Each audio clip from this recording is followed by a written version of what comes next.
j'espère que vous allez toutes et toutes très bien. Donc aujourd'hui on se retrouve pour mon bilan culturel du mois de septembre-octobre. Je sais qu'il est un peu tard, là on est en décembre au moment où je filme cette vidéo, mais mieux vaut tard que jamais. Il y a mon petit chat qui me rejoint pour filmer cette vidéo. Donc on va commencer tout de suite par les livres. Donc pour ceux qui auraient déjà vu mon vlog, mon 24 heures Ridaton que j'ai publié début décembre là, je vais directement skipper à la partie suivante. Je vous mettrai le timecode ici, parce qu'il y aura un peu des doublons, comme j'en ai déjà un peu parlé de mes avis de ces livres-là. On va commencer tout de suite par Le cœur à contresens de Priscille Rekener. Du coup j'en ai déjà parlé également dans ma vidéo sur les médiathèques. Donc c'est une romance qui s'est un peu créée sur les applications de rencontres. Donc c'est une fille qui s'inscrit sur une application de rencontre, qui a rencontré un garçon. Sauf que les choses se passent un peu rapidement. Lui veut que les choses évoluent assez rapidement, ils ont quand même la trentaine, bref, lui il veut que les choses se passent assez rapidement. Sauf qu'il habite sur Paris, sa meilleure amie habite sur Paris, et lui il essaie un peu de l'éloigner de sa meilleure amie, etc. Et bref, la relation commence à devenir un peu étrange, lui a des réactions un peu particulières quand ils sont ensemble, elle a un mauvais pressentiment un peu quand elle est avec lui, etc. Bon, elle pense qu'elle se fait un peu des idées, etc. Et du coup, la relation va évoluer, on va voir un peu comment la manipulation, etc. se met en place. Et c'était hyper intéressant. Voilà, je lui ai mis un 4 étoiles, je crois, à peu près. Donc, je vous recommanderais cette BD. Elle est très très poétique. Donc, en fait, j'ai beaucoup aimé les dessins. Il y a il y a des dessins aussi au niveau des corps, etc. Au niveau de la plage, puisque l'héroïne habite dans le sud, au bord de la mer. Donc, c'est assez intéressant, voilà. Je crois que Mochi a décidé qu'il allait rester avec moi pendant toute cette vidéo. C'est rare qu'il soit si câlin, mais bon. Après j'ai lu Dans mon cerveau comme à la maison de Chtam, un peu la structure d'un recueil de poésie je trouve. Donc il y a un peu des parties avec des thèmes qui correspondent aux parties de la maison, donc il y a la salle de bain, il y a la cuisine, etc. Et en fait, le grenier, il me semble, je sais plus si c'est le grenier ou la cave, il y a une partie un peu comme ça, un peu plus cachée, donc c'est intéressant. Elle revient sur des thèmes un peu centraux autour de ses traumas, enfin en tout cas elle parle de TCA, elle parle de dépression, elle parle d'anxiété généralisée, d'anxiété, tout ça, d'anxiété sociale aussi, donc c'est assez intéressant, j'ai beaucoup apprécié. Je trouve que c'est des thèmes qui sont assez importants d'être évoqués. Elle parle donc, par rapport au TCA, elle parle de boulimie, hyperphagie. J'ai bien aimé cette BD, elle se lit assez rapidement, donc voilà, en 1 heure de temps je l'avais lu à peu près. Donc ça ressemble un peu à je vous dis, c'est sous la forme d'un recueil de poésie, il n'y a pas énormément de texte par page, donc en gros il y a une page est égale à une bulle à peu près. Ça casse un peu les codes de la BD classique.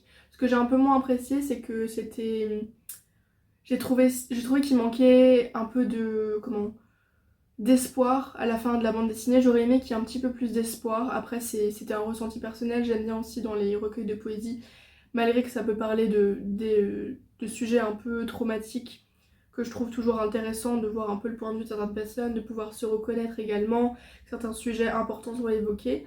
Mais j'aime bien quand c'est fini avec un petit peu d'espoir, parce que c'est important aussi pour les lecteurs d'avoir un peu d'espoir, de se dire, je sais pas, qu'avec par exemple la thérapie, en étant entouré, etc., que les choses peuvent se résoudre. Donc voilà, donc c'était un peu mon avis là-dessus. Je lui ai mis, je pense, 4 étoiles, peut-être 3 étoiles et demie. Après j'ai lu Racine de Lullaby. C'est une BD que j'ai beaucoup appréciée, qui parle des cheveux texturés, donc c'est autobiographique au niveau de l'autrice, donc c'est l'autrice qui revient sur son parcours avec ses cheveux texturés. Donc au début, quand elle était petite, sa mère elle savait pas non plus trop comment s'en occuper, sa mère elle se lissait les cheveux tous les jours, et elle lui brossait les cheveux, donc ça abîmait énormément sa texture, et ça lui faisait très mal parce que des cheveux bouclés sont...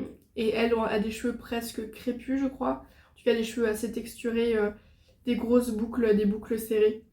Ça lui faisait très mal parce qu'ils étaient très emmêlés, elle essayait de les tresser, etc. Et au fur et à mesure du temps, elle a essayé de trouver des techniques un peu blanchiser ses cheveux. Comparée à ses frères et sœurs, si je dis pas de bêtises, elle a une couleur de peau qui est un peu plus claire. Elle est réunionnaise, si je dis pas de bêtises. Et du coup, elle essayait un peu de se blanchiser, un peu de cacher son ethnicité sans vraiment s'en rendre compte, en faisant des lissages brésiliens, en faisant des tressages avec des rajouts, etc. Et ça lui abîmait énormément ses cheveux, et à chaque fois elle était là, elle se cachait, elle a créé un dysmorphisme par rapport à ça. Donc un dysmorphisme, c'est le fait d'avoir une emphase un peu sur quelque chose qu'on trouve négatif chez soi, c'est-à-dire ça peut être la peau quand on a de l'acné, ça peut être le corps quand on fait des TCA, donc on est là tout le temps à se regarder. Et c'est ce qu'elle faisait beaucoup avec ses cheveux. Et du coup ça lui créait beaucoup de stress, elle se cachait, même pendant ses relations, tant amicales qu'amoureuses, elle se cachait, elle dit ah j'ai une repousse, parce que quand on fait un lissage brésilien il y a la repousse, etc. Et, et un jour en fait elle a découvert elle a découvert qu'on pouvait prendre soin de ses cheveux avec des produits. Mais bon après il y a toute une histoire que ça coûte assez cher, donc là elle dit aussi qu'elle continue à faire des tressages, etc. Bon je vous fais un peu un résumé un peu général avec beaucoup d'éléments qu'il y a dans la BD. Mais j'ai beaucoup apprécié, j'ai trouvé ça intéressant. Aussi de voir qu'au niveau du travail, c'est moins bien vu d'avoir des cheveux texturés que de pas en avoir. Voilà, qu'il faut que le monde du travail et la société de manière générale met plus en valeur les personnes qui ont des cheveux lisses parce que c'est un peu la norme. On pense au fameux passage avec Thierry Ardisson où il y a une femme qui a des cheveux crépus et qui lui dit que le matin c'est simple, elle a juste à mettre les doigts dans la prise pour se coiffer.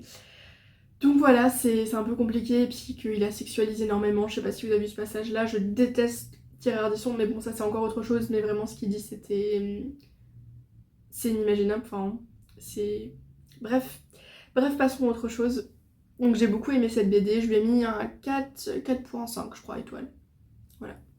Après, je vais vous parler d'un énorme coup de cœur que j'ai eu, qui est la BD Le Cœur des Femmes, qui est une adaptation du roman de Martin Winkler, Le Cœur des Femmes.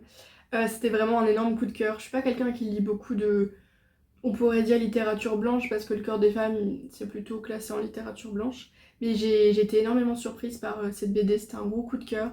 Donc on suit l'histoire de Jean, qui est major de promo, voilà, qui doit en fait faire un dernier stage pendant ses études de médecine. Et du coup, elle doit faire un stage en gynécologie. Sauf que elle, ça lui plaît pas trop parce qu'elle se destine à être chirurgienne, donc elle aimerait plus faire des stages en chirurgie. Du coup, elle a un peu la flemme d'écouter les femmes parler de leur vie parce qu'en gros, elle se retrouve avec le docteur Karma qu'elle va seconder. Et en fait, elle va apprendre de nouvelles choses au niveau de la médecine, notamment le fait d'écouter ses patients, que c'est important de bien écouter ses patients, que des fois les patients ont juste besoin d'être écoutés, qui viennent pour des problèmes qu'elle considère comme bénins, sauf que bah, ça les impacte beaucoup autour de leur vie, comme ils sont en gynécologie, que ce soit au niveau majoritairement de la contraception, que ce soit au niveau du couple, etc. Et au fur et à mesure, elle va apprendre à être un meilleur médecin. Et il y a toute une histoire, une relation entre les deux personnages qui sont hyper intéressants. Et puis aussi on va voir tous ces soucis à elle de couple, de famille. C'était hyper touchant, j'ai énormément aimé la fin, très très touchant. Ça part d'un sujet que je vais pas évoquer sinon je vais un peu spoiler, que je pensais pas que ça allait évoquer, qui est aussi présent au niveau de tout ce qui est gynécologie et chirurgie aussi. Et j'ai beaucoup apprécié. J'ai beaucoup apprécié, je vous le recommanderais.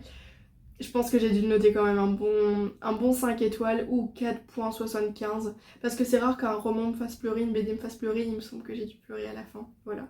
Je suis pas quelqu'un qui pleure beaucoup en lisant des romans, mais pour moi un roman où je pleure, c'est un roman que j'ai beaucoup apprécié. Après je vais vous parler de la BD qui est Le jour où le bus est parti sans elle. C'est toute une série de bandes dessinées, un peu développement personnel, psychologie, en tout cas c'est quelque chose qui est recommandé par des thérapeutes. Et du coup, je l'ai emprunté en ayant plutôt de bonnes intentions. Sauf que bah, j'ai pas beaucoup apprécié cette bande dessinée. En fait, on suit une femme qui est un peu perdue dans sa vie, enfin un truc un peu random. Et du coup, elle va à une retraite de yoga, sauf que au premier arrêt, le bus s'arrête. Et elle devait être autre part, et le bus est parti sans elle. Et elle se retrouve dans un village, donc elle se retrouve à dormir chez l'habitant, en fait, chez un homme qu'elle rencontre, qui lui propose de rester quelques jours le temps que le bus revienne. Et après, il y a toute une histoire un peu philosophique. Moi, j'ai pas tant apprécié que ça, j'ai trouvé que c'est un peu trop développement personnel. Ça parle nouveau de méditation, de yoga, etc. C'est pas trop ma vibe. J'ai pu l'être il y a quelques temps, mais un peu maintenant, ce qu'on pourrait considérer comme du new age, ça me parle plus trop. Je pensais pas que ça parlerait autant de ça, et du coup c'est quelque chose qui me dérange un peu. Même au niveau de la psychologie, c'est plus quelque chose dans lequel je me retrouve. Donc j'ai pas énormément apprécié cette bande dessinée. En plus elle est très courte et je sais pas, j'ai pas trouvé qu'elle était hyper fournie. Après c'était mon ressenti. Vous pouvez l'avoir appréciée. Moi c'était pas trop mon truc. Donc je l'ai noté 2 étoiles je crois, mais j'ai vraiment pas très apprécié. Après j'ai lu Impénétrable de Alix Garin, qui est une BD aussi autobiographique comme Racine, mais du coup c'est une autre BDiste qui parle du sujet du vaginisme, donc c'est autobiographique. Elle parle de son histoire par rapport à ça, que ça a duré plusieurs années, à quel point ça a impacté sa vie, son couple surtout, sa sexualité, son désir, etc. Donc c'est hyper intéressant. Elle voit un peu, on voit un peu comment est-ce qu'elle a essayé de guérir de ça. Donc au début en allant voir une thérapeute qui lui a dit d'arrêter d'avoir des relations sexuelles juste parce que son désir était parti, etc.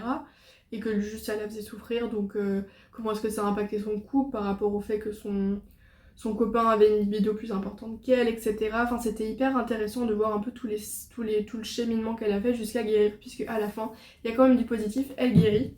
Mon chat a fini par partir. Donc à la fin elle guérit, donc c'était quand même intéressant de voir un peu tous ces cheminements là, aussi un peu dans cette période, la vingtaine, fin de vingtaine, début de trentaine, un peu tout ça, comment c'est toute cette période là où on cherche pas mal, donc c'était assez intéressant. Je lui ai donné un 4 étoiles. Après on va passer au roman, donc j'ai lu deux romans, j'ai lu un roman et j'en ai écouté un en audio. J'ai lu Ceux qui disent rien de Annie Ernaux, donc j'avais envie de me remettre un peu dans les romans, donc je me suis dit quoi de mieux que lire un Annie Ernaux, surtout qu'il traînait depuis quelques semaines et depuis que je l'avais acheté j'avais très envie de le lire. Donc Annie Ernaux c'est une de mes autrices préférées, je pense que vous le savez. J'adore énormément son écriture, donc j'ai vraiment un amour pour son écriture. Il y a quelque chose de fluide, de réconfortant, je me retrouve énormément dans ce qu'elle dit. J'apprécie énormément ce qu'elle écrit. Donc là dans ce roman-ci, on la retrouve dans son année son certificat d'études, donc qui correspond au brevet actuellement. Donc c'est son été entre sa troisième et sa seconde en fait si vous préférez. Donc c'est vraiment la transition entre le collège et le lycée.